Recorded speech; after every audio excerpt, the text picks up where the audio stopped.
life.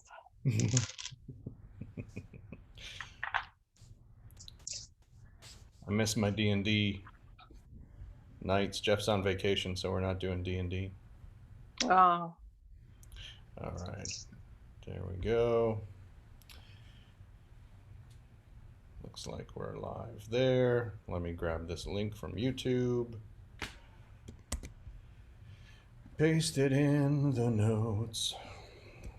Pasting in the notes.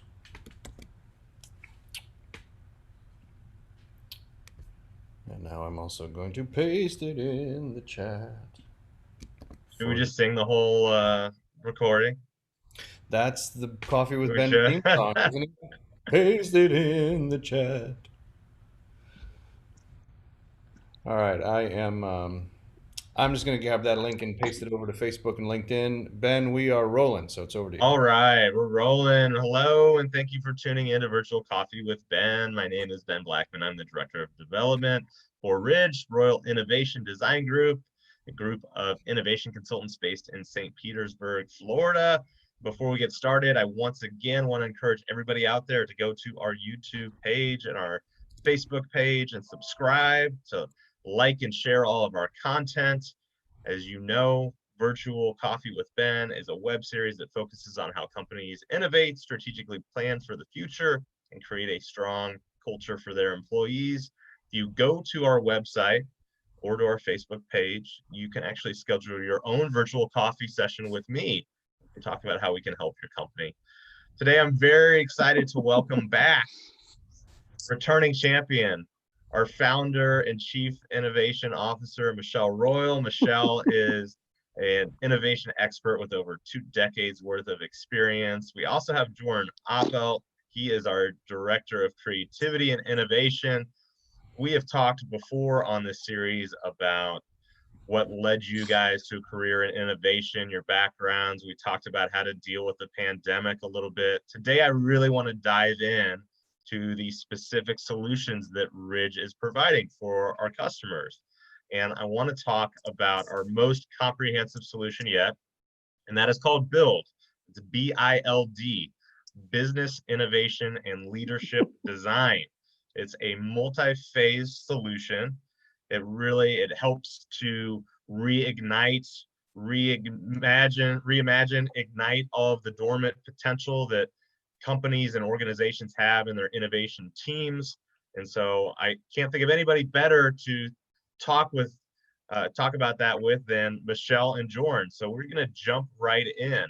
And I really would like to know, Michelle, what was the driving force behind developing this Ridge solution, or this BI+LD solution, excuse me, and how is it applied with customers? Great question, Ben, and you've been doing a magnificent work with this. We were just celebrating before we started how we've made it through halfway. We've made it halfway through the year, one of the craziest years that probably any human on earth has been through, except for some exceptional few, I'm sure.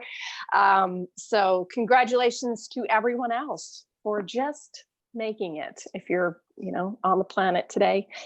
And the driving force behind business innovation and leadership design is the driving force behind what should be any innovation, which is our customers. And it was developed over several years, and it was developed in short sprints through a series of different projects and services that we had provided clients since Ridge was formed in 2013. So it was really a responsive production process as clients were advancing both in their requests as well as their actual development of innovation capacities within their organizations. We convened our expertise for them in different ways. And so BI+LD was, it started off really as the core capacity that we offer and that we've been offering for years. What we now call it, in response to what we've seen happens as a result of it. So again, this is all we observe and participate in our client success. And so what we call the first phase is innovation readiness. So these are the services that we have been masters of for years and that have offered in a variety of ways. It's akin to strategic planning. It's just a hyper focus on the role that innovation plays in being able to grow, continue to grow, and find opportunities, and have a pathway that makes room for growth and makes room for pivots and makes room for the culture to evolve with it. So that's innovation readiness. And then phase two is called future building skills. It's everything that you might need to know in order to, and the skills you need to develop within your workforce or within your leadership, your innovation leadership, or within your organization, to be able to continue to cultivate and drive innovation. And then the third phase, phase three, is owning your innovation playbook. And that's for the service and product companies that are ready to define that cultural and operational and systems experience of innovation and visualize it and communicate it, not only and scale it internally and externally to their clients. For many of our clients, that innovation model that we've created with them, co-created with them, and then designed for them, they've been able to service mark, they've been able to create playbooks out of it. We create the playbook for you. And that way it becomes something that's scalable, repeatable, and measurable over a longer period of time. And so the only thing you asked me, the simple answer is, what was the driving force? The driving force was everyone we've ever worked with, because these were their needs. And this continues to be the need for especially service-based businesses that need to differentiate in the market, and product-based businesses that need to continue to evolve as well. So. I love that. It's always important to listen to the customer, and I'm glad that you were able to take that feedback and put it into such a robust solution. We eat our own dog food, Ben. So yeah, eat your own dog food. Yeah. I want to bring in Joran, because Joran, you're the one actually doing a lot of the facilitation of the build work. And I'm curious, Michelle talked about the 3 phases of build. Where do you see the most aha moments happening with the customers that you're working with? Where are they seeing the big changes in their process, or where they can improve? So, Michelle has talked about a lot in the past about there being over 63 codified innovation models and methods, and there being thousands upon thousands of different tools that you can apply and use in your business. And for me, like, it's been this process of kind of unboxing all of these things, and it's felt a little bit like Christmas morning. Like every month or every quarter, we got to get to play with a new one and take it out of the box and play with it and implement it and experiment with it.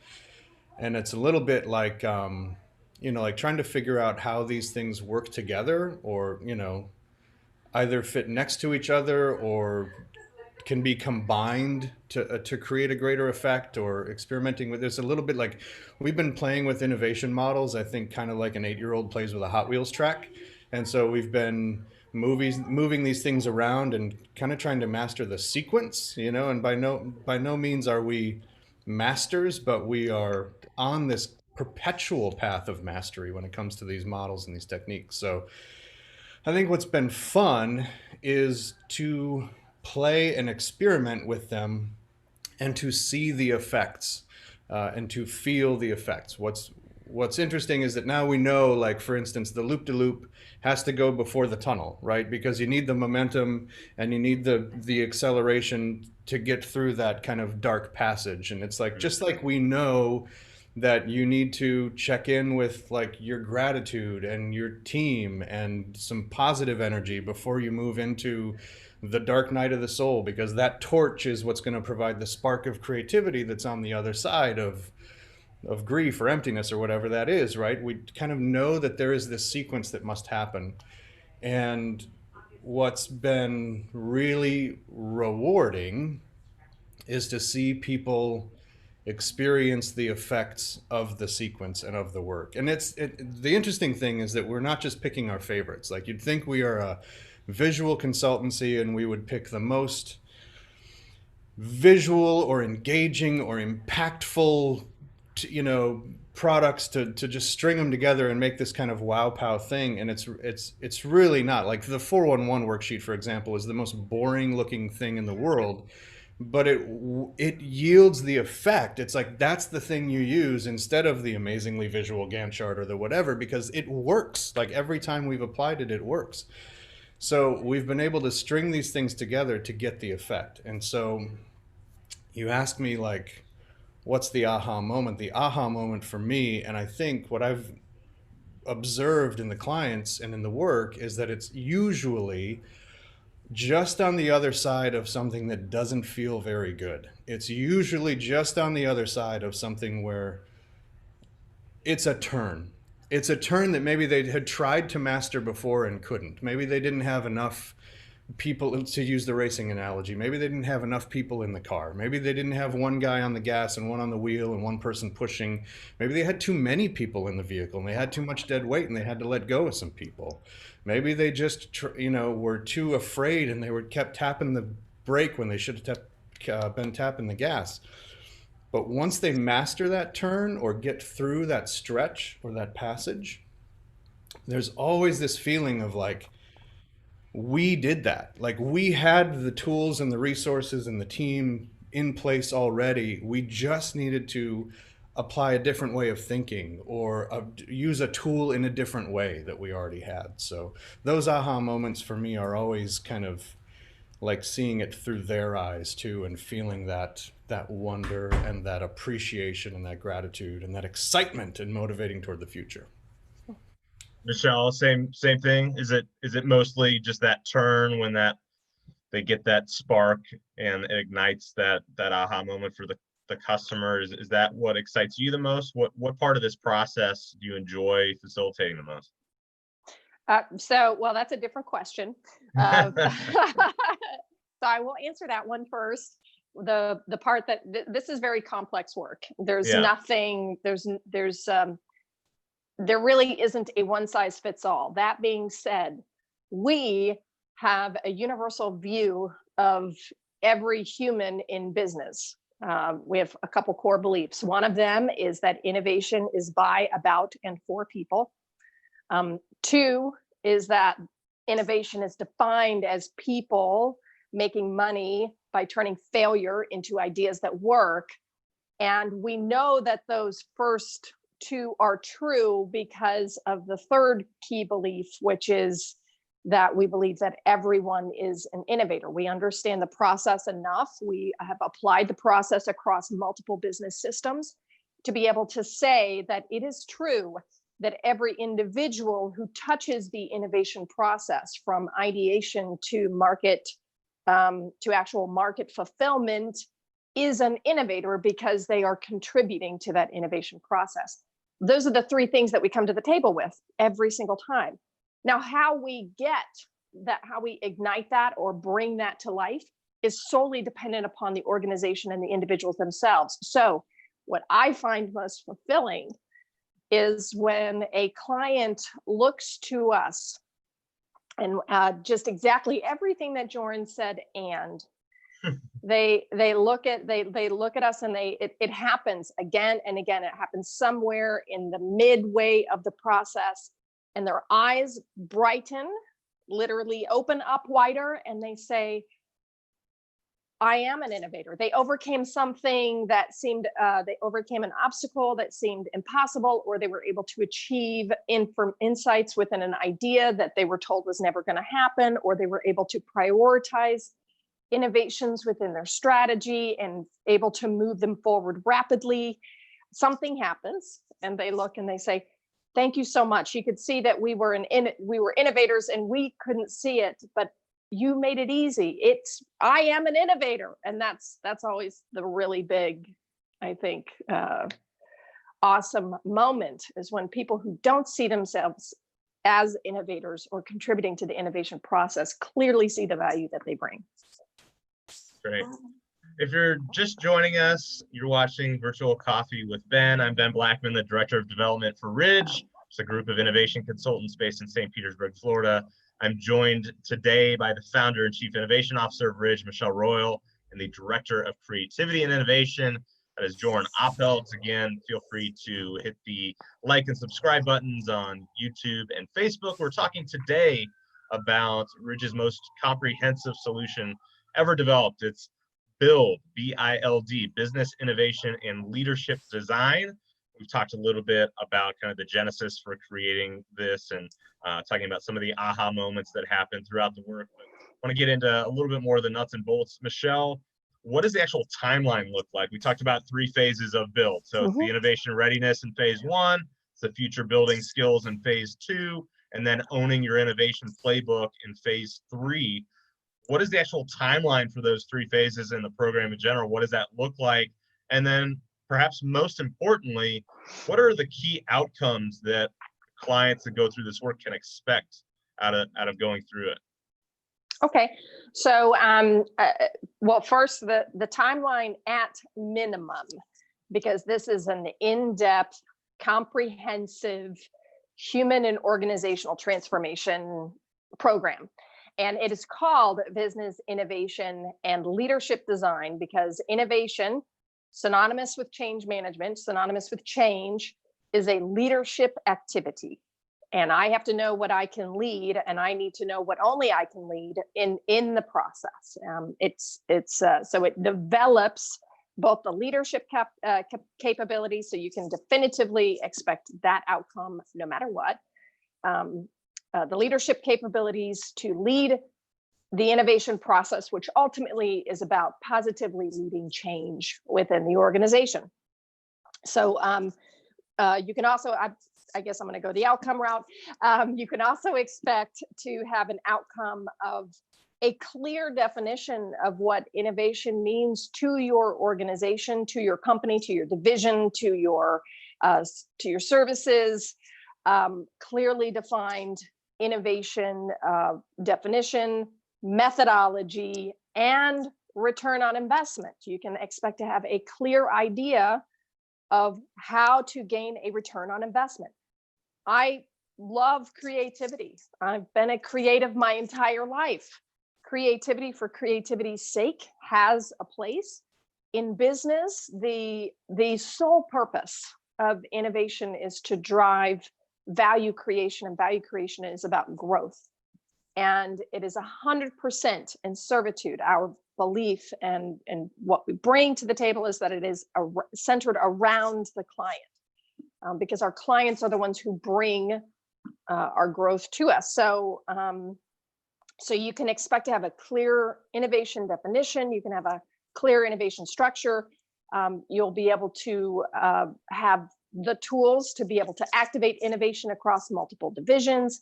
And ultimately, all of that is to lead in a return on investment for your organization, and the methodologies and frameworks to be able to measure, evaluate, prioritize, and have confidence knowing that where you're making your investments in innovation, you're going to get a return on innovation. Those are all really my experience in research over years is that it's been an elusive journey for most executives and organizations, and we make it very human and very simple. So those are some of the outcomes. The actual phases themselves, the timeline, because it's a comprehensive and in-depth leadership development program, no less than 3 months for all 3 phases. Now that would be working with us 100% of the time for 3 months to be able to define that. And I don't know that many organizations can withstand or would be able to adopt or really absorb the changes that can happen and the insights that can happen. I don't know if that's sustainable if it was just 3 months nonstop all the time. So what we have done is we have created a phased program where phase 1 happens between 1 and 3 months. That innovation readiness, that foundation, that really setting the mindset and the vision and really getting clear about what this can mean, why it matters. Phase 2, future building skills, is anywhere from obviously 2 to 4 months, because that's it starts there, but it lasts anywhere from 3 to 6 months. So already we're in sort of a minimum 6-month time frame for the 2 phases. But owning your innovation playbook requires knowledge of the culture of the company, understanding of the operational systems, what methods and frameworks and modalities are going to align with your culture. So a real evaluation and analysis. And then what is your unique mark? What's your unique method? What's your unique language for innovation? Those take time because they have to be tested within your cultural environment. And that takes anywhere from 3 to 6 months. So the entirety of BI+LD at minimum, if we were to even fast track, it would take 6 months. At maximum, though, could be up to 2 to 2.5 years. So obviously there's a lot of variability, right, in terms of the time frame. And then Joran, you talked about 63 different codified methods of innovation. It's a lot. We know that every customer that comes to us is going to have a different setup with their innovation teams. They're going to have unique challenges and objectives. So I'm curious, from your perspective, what ways can BI+LD really be customized for different customers? What are the areas where you might focus more on for some customers and others for different customers that are maybe in another industry or have different challenges? For me, are you asking me? Yeah. Asking you, buddy. Okay, so Michelle's mentioned already this isn't a one size fits all, but there have been scenarios where certain pieces of the program, it is a phase program. You can't do phase 2 without doing phase 1. You can't do phase 3, right? Like it's a sequence.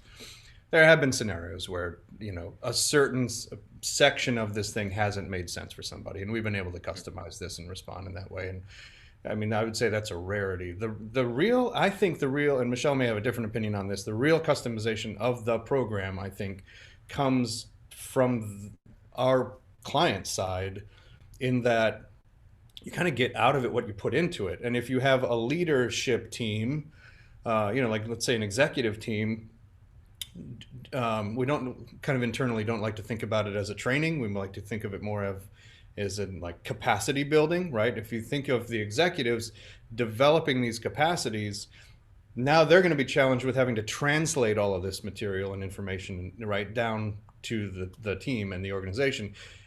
Another scenario is if you have an innovation team within the company and you're going to run them through the program and build out these capacities for them. Now you still siloed innovation, right, within one section of the organization, as opposed to a third scenario, which is pull together a, cross-functional interdepartmental team that now you're able to scale innovation and this ability to sprint and respond in new ways throughout the entire business, right? And you don't have to like call the innovation guy, like the IT guy, to come in and help you innovate. It's in the lifeblood and the DNA of the business. And that's where I think it's kind of beholden on us to like get the right people on board and in the room to build out that capacity. Michelle, how else might you customize BI+LD? It's an interesting question. Yeah, so BI+LD in its full structure, from the innovation readiness, future building skills, and owning your innovation playbook, is its own thing. And when it becomes, so I agree with Joran in that how it becomes customized is really its responsive nature to how we respond to the client as they are moving through the entire program. So what we've discovered is that, for example, in innovation readiness, sometimes the customization happens from a timeline perspective. We have to fast track the alignment of the executive team and the innovation team that's going to be activating the innovation process throughout either the 2 years or the 1.5 years, and really get them aligned and committed to the projects that they're going to work on. The actual revenue generating opportunities they're going to explore.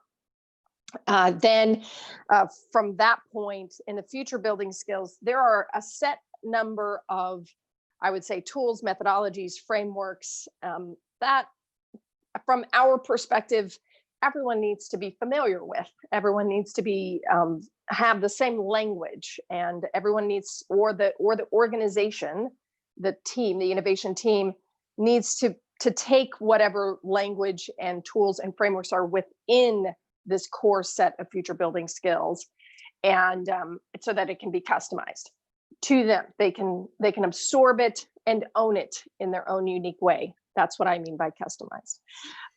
However, the future building skills might be expanded upon. We might add a few more, or we might shift a couple of the trainings or the capacity building during the future building skills to meet the needs of the specific industry and the market. In that sense, BUILD is as much a consulting program as it is a capacity building program. So, and then the Owning Your Innovation Playbook, that is a process, a methodology of defining how you're going to continue to innovate. It is, the end result is a very custom playbook and model for your organization, a way of talking about and applying innovation that is consistent and that is scalable and that is agreed upon culturally, behaviorally, belief system wise. So, so the third phase is our method, which is not customized. The end result is a very customized experience.